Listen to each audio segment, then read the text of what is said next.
ഇന്നത്തെ വനിതയിൽ കഥകളിയുമായുള്ള ആത്മബന്ധത്തെക്കുറിച്ച് കലാകാരി പാർവതി. കേരളത്തിന്റെ സ്വന്തം കലാരൂപമാണ് കഥകളി. വളരെ ചെറുപ്രായത്തിൽ മുതൽ തന്നെ കഥകളി അഭ്യസിച്ച് പിന്നീട് വീട്ടമ്മയായതിനും ഉദ്യോഗസ്ഥയായതിനുമൊക്കെ ശേഷം പോലും വേദിയിൽ കഥകളി അവതരിപ്പിക്കുന്ന ഒരു വനിത പാർവതി.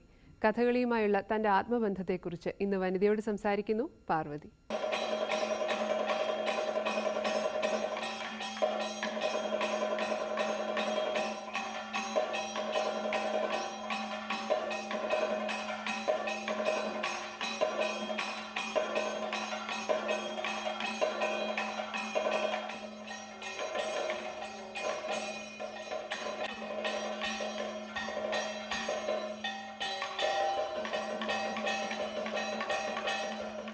ശരിക്കും പൊതുവെ സ്ത്രീകൾക്ക് പൊതുവെ നൃത്തത്തോടായിരിക്കും കൂടുതൽ ഇഷ്ടം. കഥകളിലോട്ട് കടന്നു വരുന്നവർ വളരെ കുറവായിരിക്കും.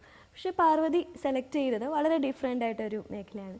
എന്തുകൊണ്ടാണ് കഥകളിയോടൊരു ഇഷ്ടം തോന്നിയത്? പിന്നെ അച്ഛന് കഥകളി വളരെയധികം ഇഷ്ടമുള്ളൊരു ആളാണ്. അപ്പോൾ ആ പ്രോത്സാഹനവും കൂടി ഉണ്ടെന്ന് തോന്നുന്നു. പിന്നെ ആശാനാണ് ശരിക്കും എനിക്കതിന് താല്പര്യമുണ്ട് എന്ന് കണ്ടുപിടിച്ചത് തന്നെ. അപ്പോൾ അങ്ങനെ കഥകളി തുടങ്ങിയത് 8 വയസ്സ് തൊട്ട്. ശരിക്കും ആരുടെ കീഴിലാണ് പഠിച്ചു തുടങ്ങിയത്? ആദ്യ ഗുരു ആരാണ്? ആദ്യ ഗുരു ഇപ്പോഴും ഉള്ളതിന് ഫാക്ട് പത്മനാഭൻ എന്ന് പറയും. പിന്നെ ഇടയിൽ ആശാൻ അമേരിക്കയിൽ പോയിരുന്നു കുറച്ച് മാസത്തേക്ക്. അപ്പോൾ RLV രാജശേഖരൻ എന്ന് പറഞ്ഞിട്ട് ആശാൻ്റെ കീഴിലും ഞാൻ പഠിച്ചിട്ടുണ്ട്. ശരിക്കും കഥകളി പഠിച്ചു തുടങ്ങിയപ്പോൾ ശരിക്കും നല്ല എഫേർട്ട് വേണ്ട ഒന്നാണല്ലോ. നമ്മളൊരു സാധനം തന്നെയായിട്ട് കഥകളി എടുക്കുക തന്നെ വേണം. അപ്പോൾ എപ്പോഴെങ്കിലും ബുദ്ധിമുട്ടായിട്ട് തോന്നി ഇത് വേണ്ടിയിരുന്നില്ല എന്നൊക്കെ എപ്പോഴെങ്കിലും തോന്നിയിട്ടുണ്ടോ? അങ്ങനെ ബുദ്ധിമുട്ടായിട്ട് എനിക്ക് തോന്നിയിട്ടില്ല.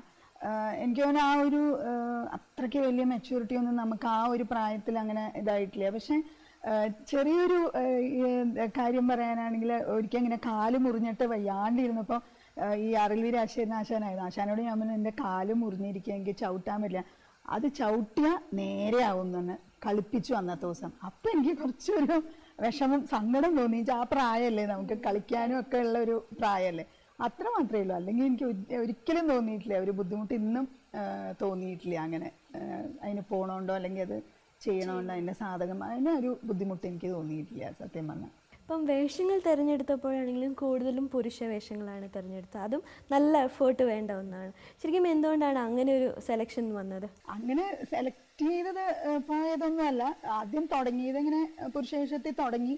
പിന്നെ തുടങ്ങിയ കാലത്ത് ഞാൻ എൻ്റെ ട്രൂപ്പിൽ പോയിരുന്നപ്പോൾ സ്ത്രീവേഷം കളിച്ചിട്ടൊക്കെ ഉണ്ട്.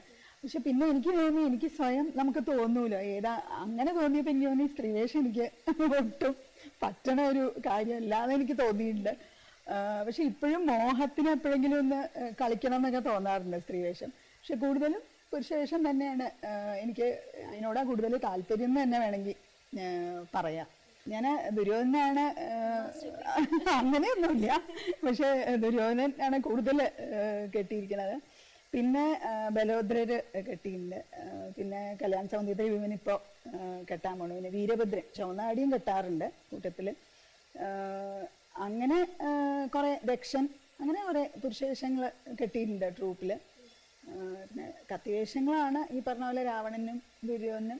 പിന്നെ ചുവന്നാടി കെട്ടാറുണ്ട്, വീരഭദ്രൻ ദുശാസനും. അങ്ങനെ സ്ത്രീവേഷം ഇപ്പം ഈ അടുത്ത കാലത്തൊന്നും തന്നെ ഉണ്ടായിട്ടില്ല എന്ന് വേണമെങ്കിൽ പറയാം. ദുര്യോധനൻ തന്നെയാണോ ഇഷ്ടവേഷം? അത് അത്രേ ഉണ്ടാവുള്ളൂ. എനിക്ക് കത്തിവേഷങ്ങളോടാണ് കുറച്ചും കൂടി താല്പര്യം. എനിക്ക് തോന്നിയിരിക്കുന്ന കത്തിവേഷത്തിനുള്ള ആ ഒരു എന്താ പറയുക ഗാംഭീര്യം എന്നൊക്കെ പറയണേ നമ്മൾ ചിലപ്പോൾ എനിക്ക് തോന്നിയിരിക്കുന്നതാണ്, ബാക്കി വേഷങ്ങൾക്ക് എനിക്ക് തോന്നാറില്ല. പിന്നെ ദുര്യോധനൻ എന്നും അത് കുറേ നമ്മൾ കളിക്കുമ്പോൾ അതിനോടൊരു ഇത് വരുമല്ലോ. അപ്പം ഫേവറേറ്റ് എന്ന് പറയാൻ അതുണ്ട് എന്തായാലും. പിന്നെ കർണൻ കളിക്കണം എന്നൊരു മോഹമുണ്ട്.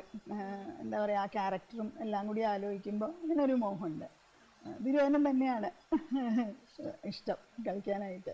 ആദ്യം ഒരു പെർഫോമൻസ് എവിടെയായിരുന്നു? ഒരു ഫസ്റ്റ് സോളോ പെർഫോമൻസ് എന്ന് പറയാവുന്നത് എവിടെയാണ് ചെയ്തത്? അരങ്ങേറ്റം എന്ന് പറയുന്നത് പുറപ്പാടായിരുന്നു. പിന്നെ കളിച്ചത് കുചേലവൃത്തത്തിലെ കൃഷ്ണൻ എനിക്ക് ഓർമ്മയുണ്ട്. പിന്നെ ഞാൻ തുടങ്ങിയത് വളരെ കുട്ടിത്തരം വേഷങ്ങൾ വെച്ചിട്ട് തന്നെയാണെന്ന് വെച്ചാൽ നമ്മൾ അന്ന് തുടങ്ങിയ കാലമാണ്. ലവകുശന്മാർ അങ്ങനെയൊക്കെ തന്നെയാണ് തുടങ്ങിയത്. പക്ഷെ പുറപ്പാടാണ് അരങ്ങേറ്റം ഉണ്ടായത് തന്നെ. ഇപ്പം ഒരുപാട് സ്റ്റേജസ് ചെയ്തിട്ടുണ്ട്. അപ്പം ആരുടെ കൂടെ, പ്രമുഖരായ ആരുടെയെങ്കിലും കൂടെയൊക്കെ വേദി പങ്കിടാനുള്ള ഭാഗ്യം ലഭിച്ചിട്ടുണ്ടോ? ഞങ്ങളിപ്പോൾ ട്രൂപ്പിലെന്ന് പറഞ്ഞാൽ ഞങ്ങൾ സ്ത്രീകൾ തന്നെയാണ്. അല്ലാണ്ട് എനിക്ക് 1985 ഫെസ്റ്റിവൽ ഓഫ് ഇന്ത്യ നടത്തിയിരുന്നു ഇത് വാഷിങ്ടണിൽ വെച്ച്. അപ്പോൾ അന്ന് കൃഷ്ണനാശാൻ്റെ ഒപ്പം, കലാമണ്ഡലം കൃഷ്ണനാശാൻ്റെ ഒപ്പം കോട്ടയ്ക്കൽ ശ്രീരാമനാശൻ, ഗോപിയാശൻ ഇവരെല്ലാവരും ഉണ്ടായിരുന്നു, രാമകുട്ടിയാശൻ. അവരുടെ ഒപ്പം കളിക്കാനുള്ള വലിയൊരു ഭാഗ്യം ലഭിച്ചു എന്ന് തന്നെ വേണമെങ്കിൽ പറയാം. അതെൻ്റെ ഏറ്റവും ജീവിതത്തിൽ എനിക്ക് എന്താ പറയുക വളരെയധികം എന്താ പറയുക സന്തോഷം തോന്നുന്ന ഒരു ഇതാണ്. കൃഷ്ണനാശാൻ്റെ ഭീമനായിരുന്നു എൻ്റെ പാഞ്ചാലി. വളരെ കുറച്ച് സമയത്തിന് വേണ്ടിയായിരുന്നു, പക്ഷെ അത് ഒരു നല്ലൊരു ഓർമ്മയായിട്ട് എന്നും മനസ്സിൽ സൂക്ഷിക്കാൻ പറ്റുന്നതാണ്. ശരിക്കും ഇടയ്ക്കൊരു ഗ്യാപ്പ് വന്നല്ലോ, മസ്കറ്റിലോട്ടോ മറ്റോ പോയൊക്കെ വന്നല്ലോ. അപ്പം ഒരു കഥകളി ലൈഫിൽ ഒരു ഗ്യാപ്പ് വന്നതായിട്ട് തോന്നിയിട്ടുണ്ടോ? മസ്കറ്റിൽ എനിക്ക് അധികം അങ്ങനെ ഗ്യാപ്പ് തോന്നിയിട്ടില്ല. എന്താണെന്ന് വെച്ചാൽ മസ്കറ്റിൽ പോയി കഴിഞ്ഞാൽ അവിടെ ഒരു കഥകളി ഒരു ഗ്രൂപ്പ് പോലെയുണ്ട്. അപ്പം ഞങ്ങൾ ഈ പറഞ്ഞ പോലെ വെള്ളി, ശനി, വ്യാഴം, വെള്ളി ദിവസങ്ങളിൽ ഞങ്ങളെല്ലാവരും കൂടിയും കൂടുമായിരുന്നു. പിന്നെ ഞാൻ വെക്കേഷനിൽ എപ്പോൾ വന്നാലും ഞാൻ എൻ്റെ ട്രൂപ്പ് അവരെ കോൺടാക്ട് ചെയ്ത് അവരുടെ ഒപ്പം ഞാൻ കിട്ടുന്ന കളിക്കൊക്കെ പോകാൻ പറ്റുമായിരുന്നു എനിക്ക്. അവിടെയൊക്കെ ഉള്ളത് കൊണ്ട് തന്നെ അവിടുത്തെ ഒരു ആളുകളുടെ അപ്രോച്ച് എങ്ങനെയായിരുന്നു കഥകളിയോടുള്ള? ഇവിടുത്തെയൊക്കെ പോലെ തന്നെ താല്പര്യമായിരുന്നു? അവരുടെ ഒരു ആറ്റിറ്റ്യൂഡ് എങ്ങനെയായിരുന്നു? ഒരേപോലെ എനിക്ക് തോന്നിയിരിക്കണം. പിന്നെ എനിക്ക് തോന്നുന്നു കുറച്ചും കൂടി ഉത്സാഹം കൂടും അവിടെയുള്ളവർക്കെന്ന് എനിക്ക് തോന്നിയിട്ടുണ്ട്. അവിടെയുള്ള ഏതൊരു മലയാളിയാണെങ്കിലും അല്ലാത്തവരാണെങ്കിൽ പോലും ഇപ്പം മസ്കറ്റിലൊക്കെ സ്പെഷ്യൽ സാങ്ഷൻ വാങ്ങിച്ചിട്ടാണ് നമ്മൾ കളിയൊക്കെ വെക്കണത്. അപ്പം അത് അവർ അംഗീകരിക്കണം എന്ന് പറഞ്ഞാൽ അതൊരു വലിയ കാര്യമാണ്, അവർക്കറിയാത്ത ഒരു കല. അപ്പം എനിക്ക് തോന്നിയിരിക്കുന്ന ഒരേപോലത്തെ താല്പര്യം തന്നെയാണ് അവിടെയും ഇവിടെ. കുറച്ചും കൂടി ഒന്ന് ഒരു ഉത്സാഹം കൂടും അവിടുത്തെ ആൾക്കാർക്ക് എന്നാണ് എനിക്ക് തോന്നിയിരിക്കുന്നത്.